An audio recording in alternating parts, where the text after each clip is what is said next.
Hello à tous, donc je vous fais une petite vidéo pour ma 3e semaine d'objectif, de vous faire des vidéos suite à ma formation que je fais de David Laroche. J'ai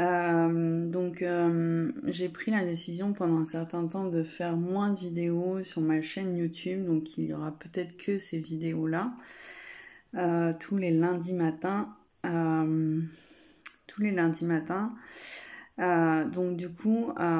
Aujourd'hui, je voulais vraiment vous partager quand des fois ça va mal, quand c'est dur, quand on essaie d'avancer dans un domaine, d'essayer de se focaliser sur ce qu'il y a de positif.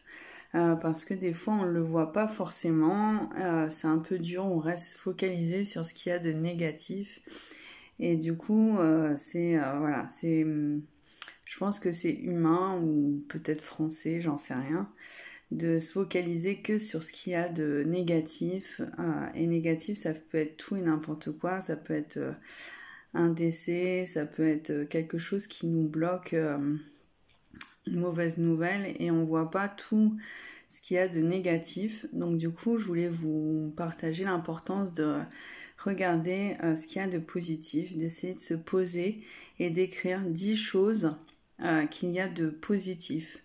Si après ces 10 choses, c'est toujours compliqué, d'essayer d'en rajouter 20 choses positives. Et dans ces 20 choses positives, ça peut être de se dire qu'on est toujours en vie, qu'on entend, qu'on voit, puisque si vous regardez cette vidéo, c'est par exemple que vous entendez, que vous voyez, ça peut être plein de choses, ça peut être plein de choses, tout ce qui peut être positif. Donc moi par exemple, on m'a fait une proposition de partenariat, ça peut être vraiment tout ce qu'il y a de positif. Donc je voulais vraiment vous partager cette importance-là voilà. Donc, et puis aussi la posture qu'on prend, d'essayer d'ouvrir les épaules, d'ouvrir au niveau du plexus, et de prendre au moins trois grandes respirations en prenant notre temps. Au niveau de la respiration, d'essayer d'avoir une respiration, de prendre le plus très ample en fait.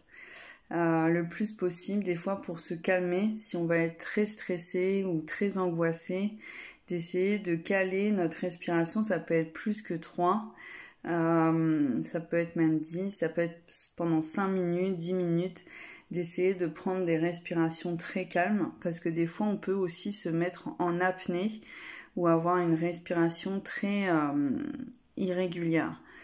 Donc voilà, des petits conseils que je peux vous donner dans des cas où ça va être très dur, soit parce qu'on a appris une mauvaise nouvelle, ou soit parce que notre objectif nous paraît très loin et qu'on a l'impression de ne pas avancer.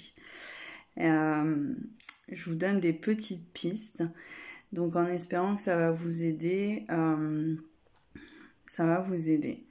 Donc voilà. Donc je vous souhaite plein de belles choses en tout cas, et puis du coup je vous dis à la semaine prochaine. Salut!